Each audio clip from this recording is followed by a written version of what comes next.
Hello everyone and welcome to this week's short video tutorial, and this will be another brevity from the top 50 selected brevities which was published in the periodical Qiyi running from 2007 to 2009. Red was Master Cai Yi, who was just making his mark on the Xiangqi scene. Black was another young master called Zhu Congsi. Zhu Congsi, sorry. So without further ado, let us look at the game. This was played in the 2001 Chinese National Individual Xiangqi Championships.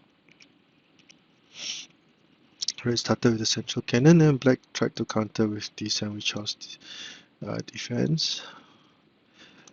And Red chose to play R1+1 for the rank Chariot variation. Now this was quite an early deviation from the usual standard lines of opening.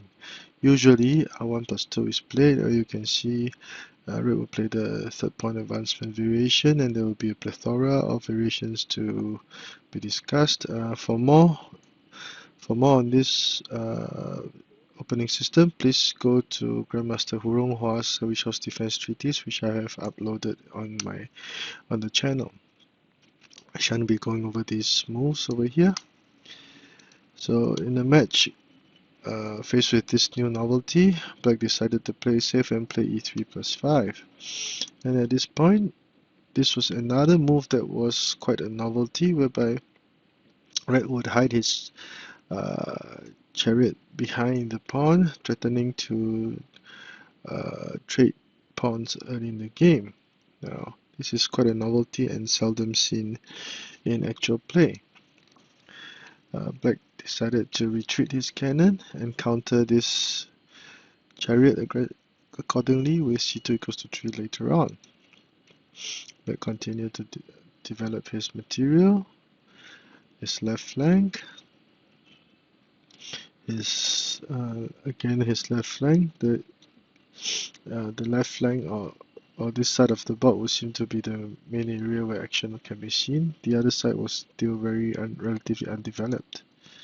And finally, Black decided to move to develop his left horse as a proper horse.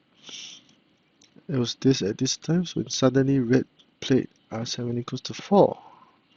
Now this would seem to be a waste of moves because the Chariot was developed here and then finally back here again.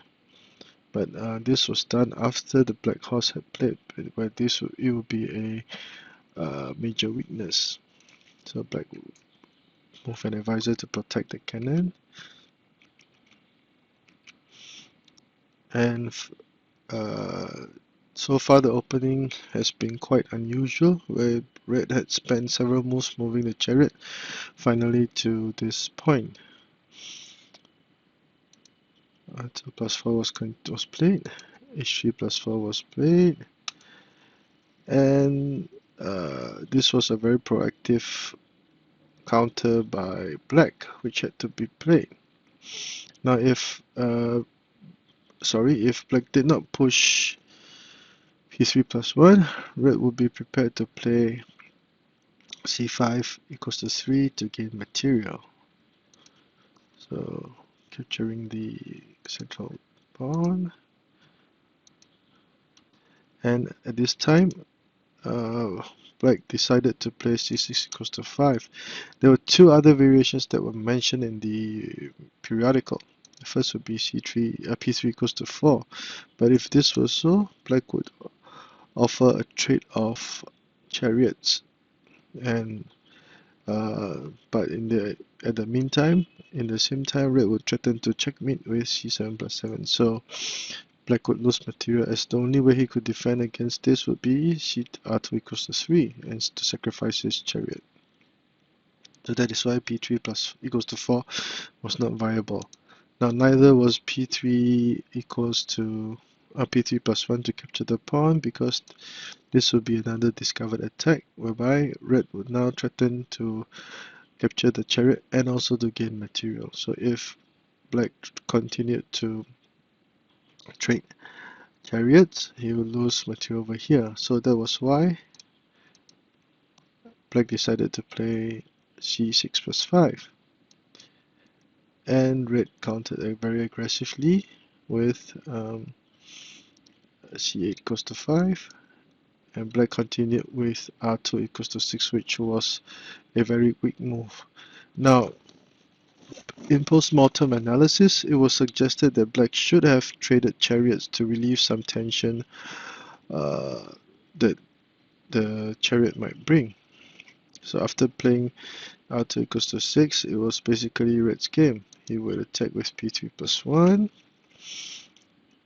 forcing the chariot to move away, and at this time red would then suddenly shift his direction of attack to the flanks again. Black would capture the pawn and trade more material,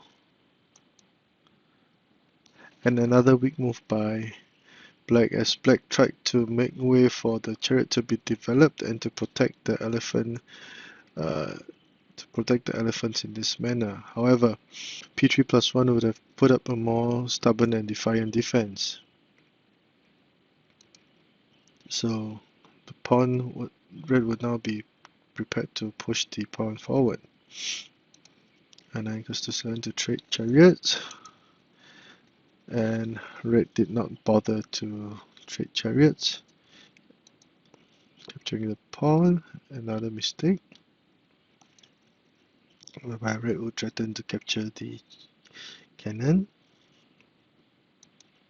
Retreating the elephant to protect the cannon, and basically we were nearing the end of the game because red would suddenly move r8 equals to 6. Another mistake, thinking that red would be in time to capture the elephant, but black neglected this very brilliant sacrifice of material. So at this point in time, black threw in the towel and resigned because this was a checkmate threat no matter how you looked at it. Red would now be prepared to play r7 equals to 6 to deliver a checkmate. So if the elephant captured the chariot, sorry, this would be a checkmate also. So that was why black resigned. Now this was a very interesting blunder. Although this was a blunder by black, but it showed how red could have attacked from so many different ways. A short recap: the r1 equals to 7 variation, and red finally changed the direction of his chariot again, and black tried to play c6 equals to 5 to relieve some pressure off his central file. But black kept his pressure on and chose to trade chariots instead. And black should have traded chariots, but unfortunately he played r2 equals to 6. And as the game proceeded, another weak move. p3 plus 1 again. p3 plus 1 should have been played.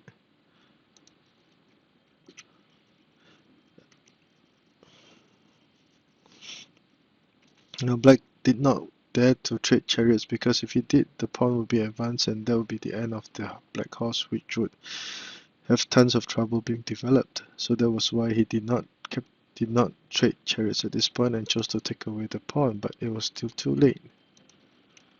And black could now target the cannon, and bam, that was the end of the game. So I hope you've enjoyed this short brevity, and if you like the work that I've been doing, please subscribe to my channel. Thank you.